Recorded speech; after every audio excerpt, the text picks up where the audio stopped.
Muito bem, pessoal, estamos aqui para mais uma aula de filosofia.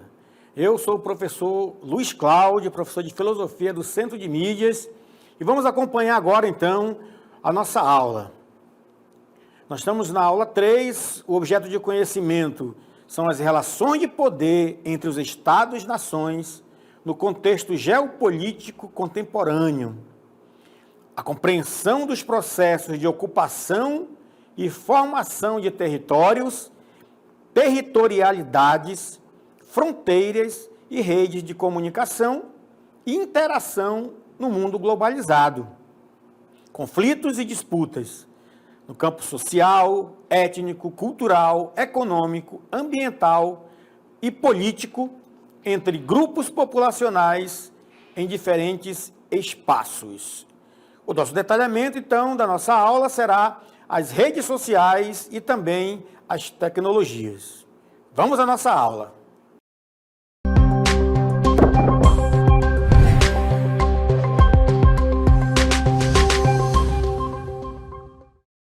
Muito bem, nós vamos falar hoje nessa aula, vamos falar sobre a questão das tecnologias, das redes sociais. São temas muito comuns, né? São temas aí que são muito pertinentes para a nossa época, para essa nossa geração de hoje. E nós vamos trazer aqui um filósofo, um sociólogo, que é o Zygmunt Bauman, e também uma filósofa brasileira chamada Marilena Chaui. Eles vão trazer aí algumas reflexões, né? Não é a verdade, mas são filósofos que pensaram essa realidade nos dias de hoje, né? O Zygmunt Bauman, ele já faleceu, né? Ele é muito mais antigo, e a Marilena Chaui, ela está viva, e ela continua aí refletindo e trazendo muitos pontos importantes para o pensamento contemporâneo, filosófico, principalmente no Brasil. Então, olha só, vamos primeiro pensar com Zygmunt Bauman, vamos olhar para ele, para o seu pensamento. Ele vai fazer uma afirmação que ela é polêmica, mas ao mesmo tempo ela é muito provocativa para a gente pensar sobre redes sociais, sobre a internet, sobre esse mundo, né, virtual que nós vivemos hoje. Ele vai dizer o seguinte, ó, abre aspas, as redes sociais são uma armadilha. Então essa aí é a grande frase dele. Ó. Por que ele vai dizer isso? Vocês têm uma ideia? Por que as redes sociais podem ser consideradas uma armadilha? Então ele vai desenvolver seu pensamento dizendo que é possível adicionar e deletar amigos nas redes sociais. Então hoje a palavra deletar, né, ou adicionar são palavrinhas, né, que são muito utilizadas nas redes, né? Mas também controlar as pessoas com quem você se relaciona. Isso faz com que os indivíduos se sintam um pouco melhor, porque a solidão é a grande ameaça nesses tempos individualistas. Aqui tem um pouco também de uma análise, né, até uma visão, né, psicanalítica, psicológica, do estado mental das pessoas hoje. Esse mundo da solidão, da carência, da depressão, esse mundo da ansiedade. Então, as redes sociais acabam sendo, né, um espaço, um lugar onde muita gente vai se encontrando. Né? É por isso que ele vai dizer que elas são uma armadilha. Elas podem ser uma armadilha. Né?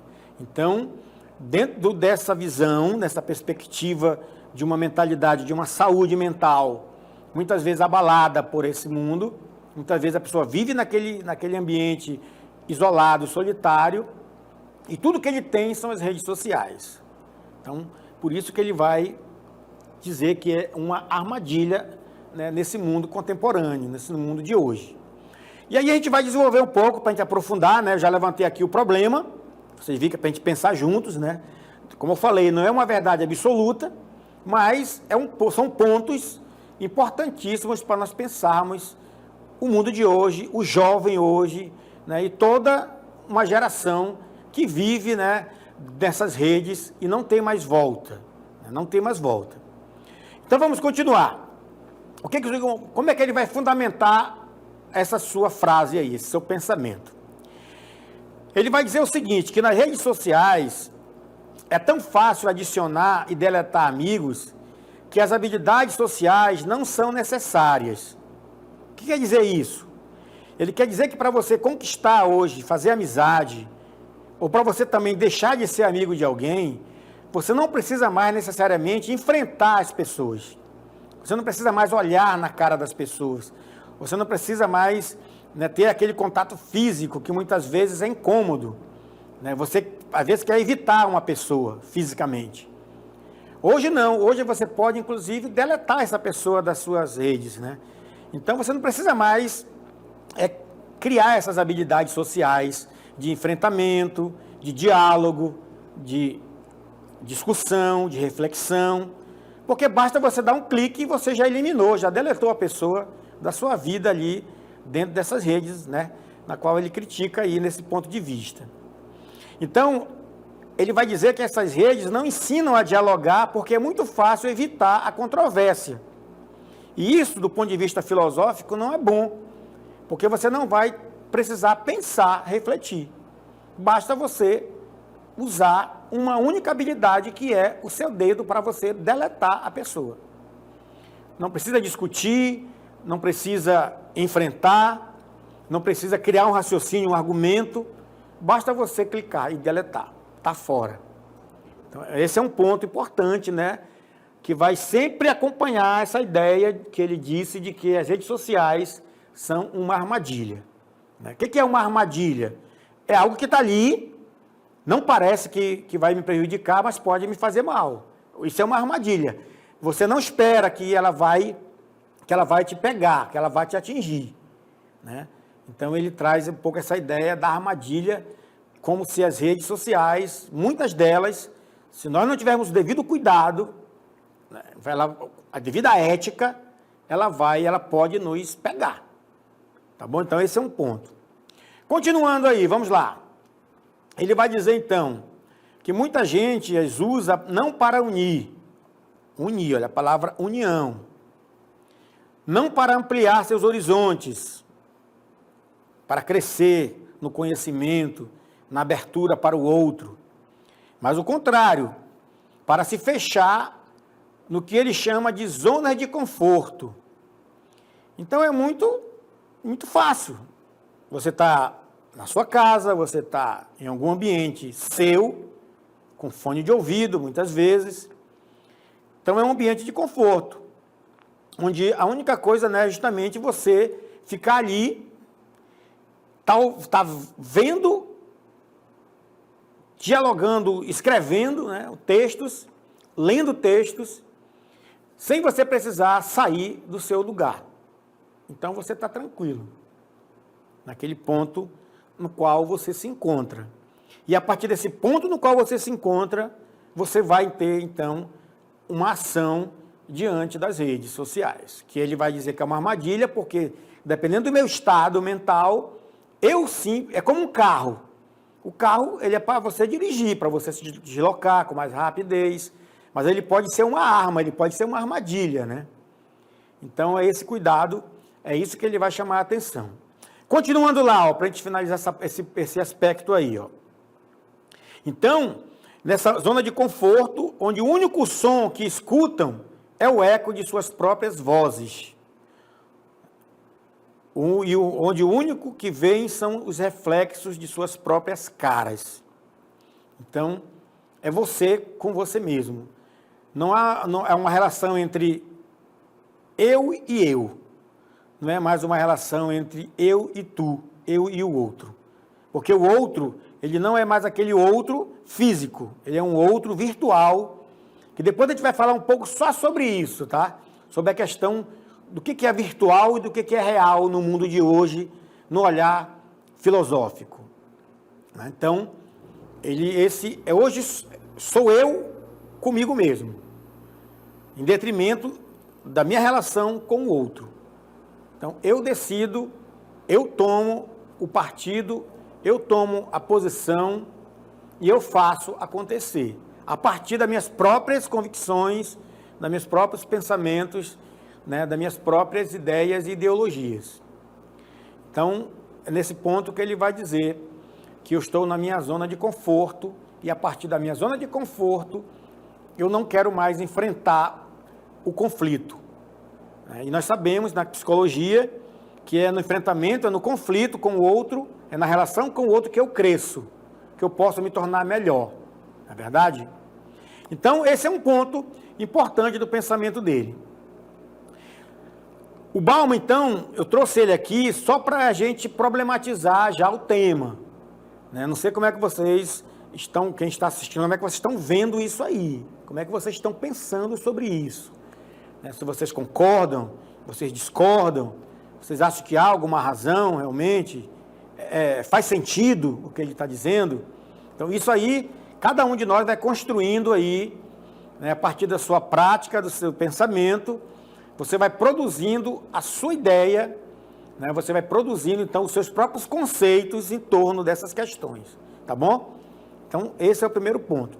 Agora eu vou convidar a filósofa brasileira, que é a Marilena Chaui, que ela, então, também fez uma reflexão muito, mas muito interessante, pertinente e atual sobre essas questões das redes sociais. Vamos acompanhar o que ela vai dizer. Ela vai dizer que o paradigma, né, o modelo padrão hoje de conhecimento chama-se informação. Então, a informação, ela hoje é esse grande paradigma. Nós vivemos no mundo da informação.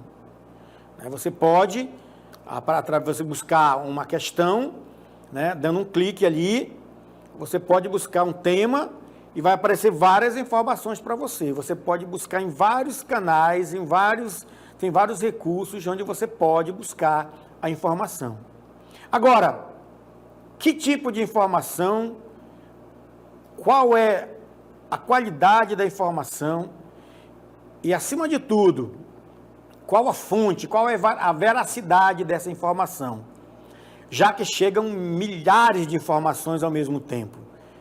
Qual o critério que eu, enquanto sujeito pensante, enquanto ser humano que busca conhecimento, qual o critério que eu tenho de verdade?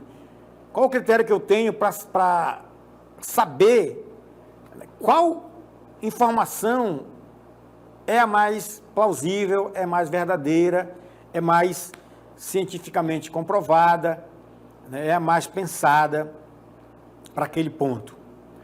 Então, é a informação que está agora em xeque, né? A informação que está sendo agora pensada, problematizada.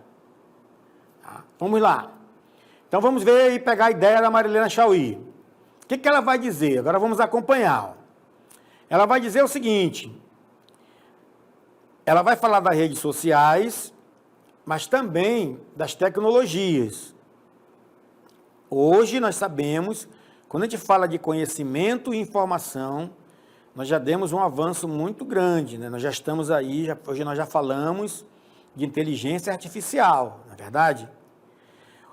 A Marilena Chaui, tendo toda essa leitura e essa visão, ela vai dizer que as invenções tecnológicas, ela tem o poder de amplificar as forças intelectuais em contraposição às invenções surgidas após a Revolução Industrial, que amplificavam o poder do corpo humano.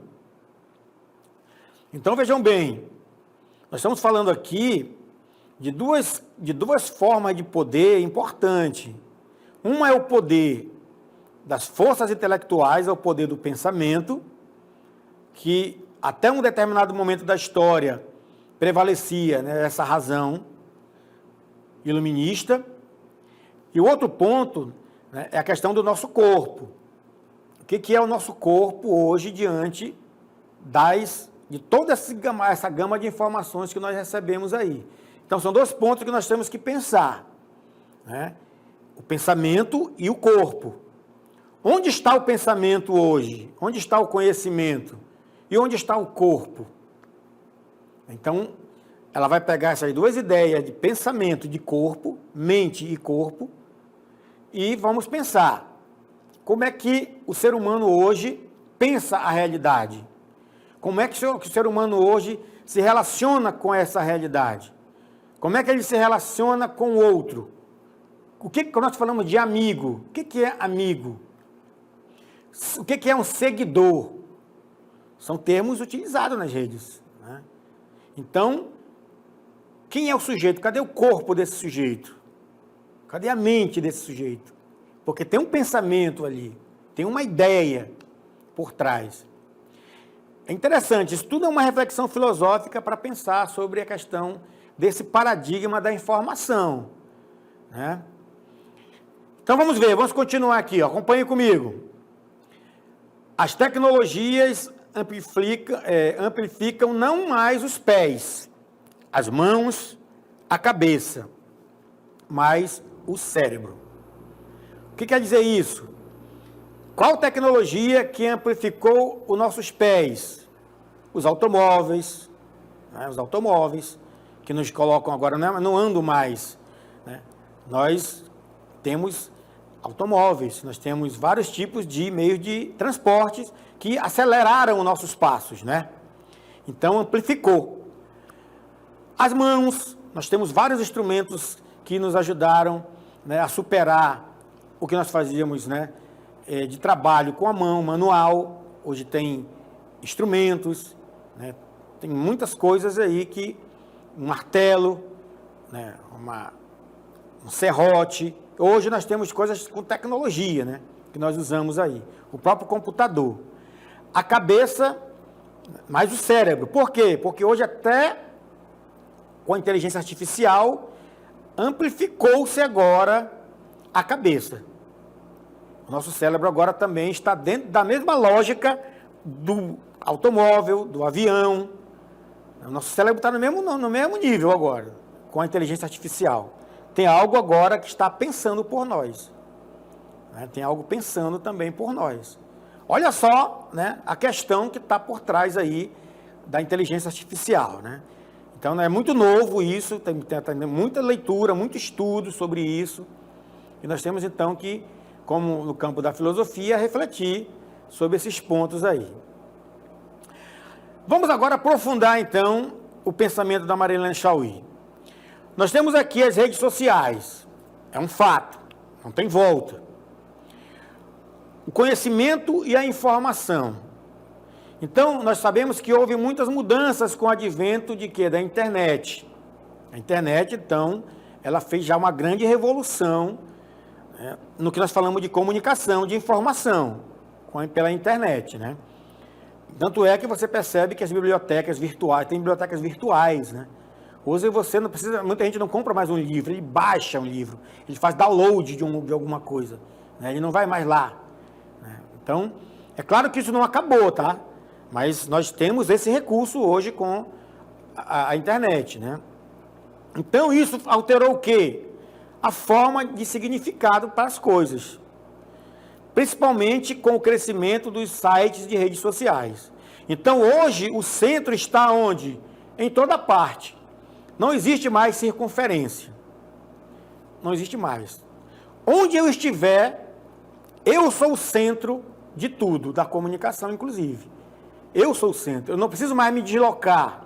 Eu estou com o celular na minha mão, eu posso clicar uma palavra, ela vai me dar trocentas respostas ali, né, de informação que eu quero. Então não há mais o centro onde você vai. Tudo agora é centro, tudo parte de mim, tudo parte de cada um de vocês. Vocês agora são o centro que determinam o que eu quero saber, o que eu quero ver, o que eu quero sentir. Está tudo aqui. Você pode, né, trazer para você. Então o centro agora parte daqui. Então esse é um ponto também importante. Vamos continuar. Vejam bem, ó. As redes sociais, então, para a filósofa Marilyn Chaui, a estrutura econômica, ela fica escondida. E aqui é que está o ponto, ó. E o usuário não possui conhecimento sobre os protocolos informáticos. Então, pessoal, existe toda uma grande indústria, mecanismos, né, que controlam tudo isso. Então, são megas empresas. Então, nós tínhamos a Microsoft, né? Nós temos aí inúmeras empresas que têm seus protocolos, mas os usuários não conhecem seus protocolos, eles apenas usam. Mas quase a maioria das pessoas não conhece, não tem conhecimento sobre os protocolos da informática. A gente não sabe que muitas vezes seus dados estão sendo colocados no mundo todo. Então, muitas vezes por intuição da inteligência artificial, ela já sabe o seu gosto quando você vai buscar alguma coisa na internet. Se você clicar lá, geladeira, daqui a pouco está aparecendo um monte de anúncio para você sobre geladeira, porque ele já entendeu que você está procurando uma geladeira ou um celular de última geração. Ele sabe o teu perfil econômico, ele sabe quando você, né, se você gosta de gastar muito, se você é ousado, se você é conservador para você consumir. Aí você pergunta, mas como é que ele sabe disso? Porque você já falou para eles. Em algum momento você clicou, você preencheu um formulário, você colocou em alguma plataforma e você já deu uma dica ali para alguma coisa.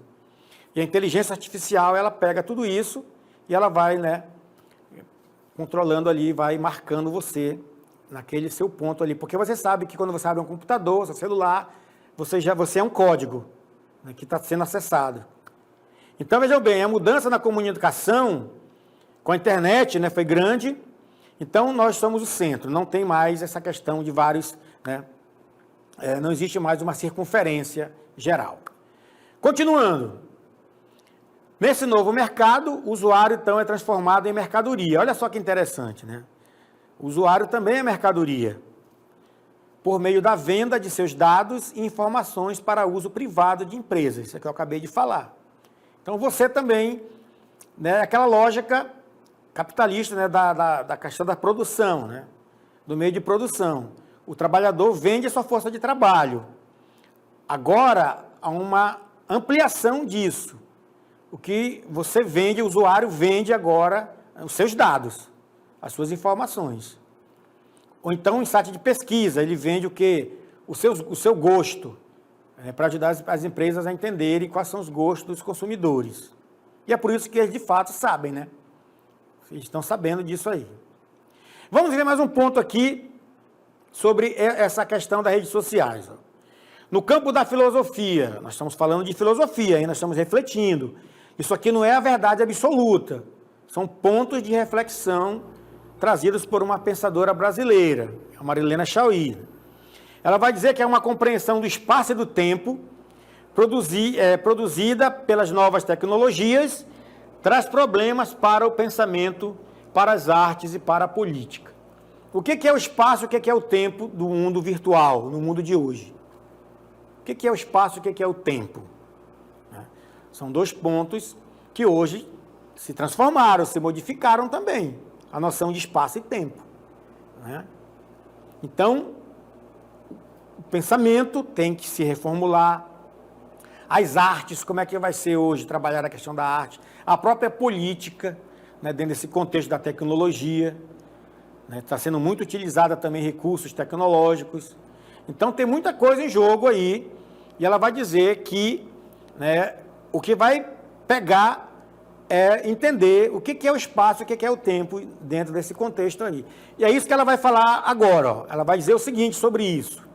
Ela vai usar uma palavrinha, né, que é até da biologia, lá, que é de outras áreas, chamado atopia. Que ela vai dizer que isso aí é o quê? A atopia é o tempo ao instante. Então não tem mais o tempo, tem o instante. O tempo se transformou no instante. E a acronia, que é o quê? Aliás, a atopia é o espaço e a acronia é o tempo. A atopia é a redução do espaço. O que é o espaço que eu estou? E a acronia, não, a acronia está dizendo de cronos, né? O tempo. É só fazer essa correção aqui, tá? Então, o que gera crise justamente por sermos seres temporais e espaciais. Nós, seres humanos, caímos na existência do mundo e nós somos seres espaciais e seres temporais. Né? Nós nascemos, nós temos um tempo aqui. Nós estamos no espaço, nós estamos no tempo. E como houve uma mudança nesse aspecto, o ser humano também está um pouco embolado nesse contexto aí do espaço e do tempo, que ela chama de atopia para o espaço e de acronia para o tempo. Né? Nós não temos mais noção do que é o espaço e o tempo. Continuando, ela vai dizer o seguinte, o que é a realidade no ambiente tecnológico? Então, aí é que está a questão do tempo e do espaço. é entender então o que é a realidade hoje, que é puramente filosófico, né? Falar da realidade do mundo de hoje. Então, para ela, não faz mais sentido falar em realidade virtual. Por quê? Porque, filosoficamente, o que é o virtual? O virtual é o que representa potencialidades latentes na sociedade. Então, quando você fala de uma coisa virtual, filosoficamente, você está falando de algo que pode potencialmente vir a ser, vir a se desenvolver, vir a crescer. Ainda está no campo virtual. Então, ele tem um potencial de, como dizia Aristóteles, né?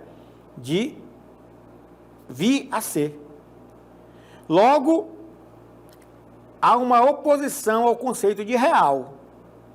Então, o virtual hoje é aquilo que não está mais aqui.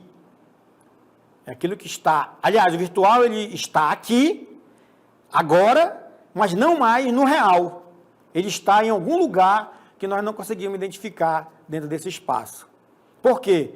Porque ele está num computador, ele está numa tela, né? Ele está em algum lugar, num som.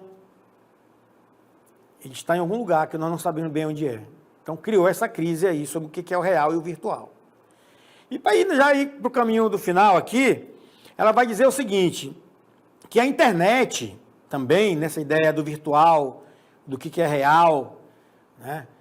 Ela vai dizer o seguinte, que ela alterou também o sentido de virtual, que por quê? Porque ele não se opõe mais ao real, mas ao atual, que rompe sempre, que sempre pode ser atualizado, na verdade. Então, esse virtual não é algo mais a longo prazo, que possa vir a ser através de um trabalho intelectual, através de uma produção artística, através de uma questão política. Não. É aqui, agora. Já pode ser atualizado agora. Então, você está o tempo todo atualizando as coisas. Né? Você fazer um backup, são palavras, né, dentro desse mundo tecnológico, você atualiza, né? Atualiza as coisas. E para finalizar, então, ela vai dizer que é algo que existe sem estar presente em um espaço, em um tempo. Por isso que ela fala de acronia e de atopia, que hoje são as duas formas de existência. Né? Então, essa questão de estar presente, ou estar no espaço e no tempo, né, já perdeu, já tem um outro sentido da existência hoje. É algo que existe sem estar presente em um tempo e em um espaço determinado. Então, pessoal, nós sabemos que existe. Né? Nós sabemos que existe. Está aqui. Mas ela vai chamar isso de desincorporação do ser humano. Então, o ser humano que ela vai chamar de cyberespaço.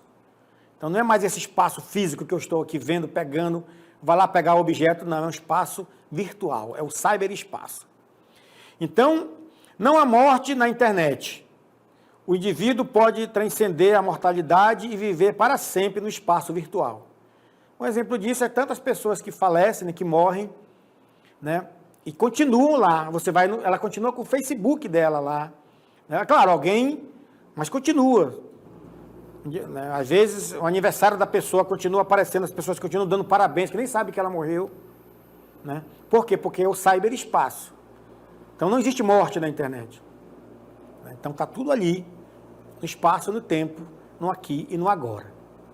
Então, pessoal, essa é a problemática, essa é a reflexão que a Marilena Chauí e o Bauman vão trazer para nós, quando fala de armadilha e quando fala do espaço e do tempo.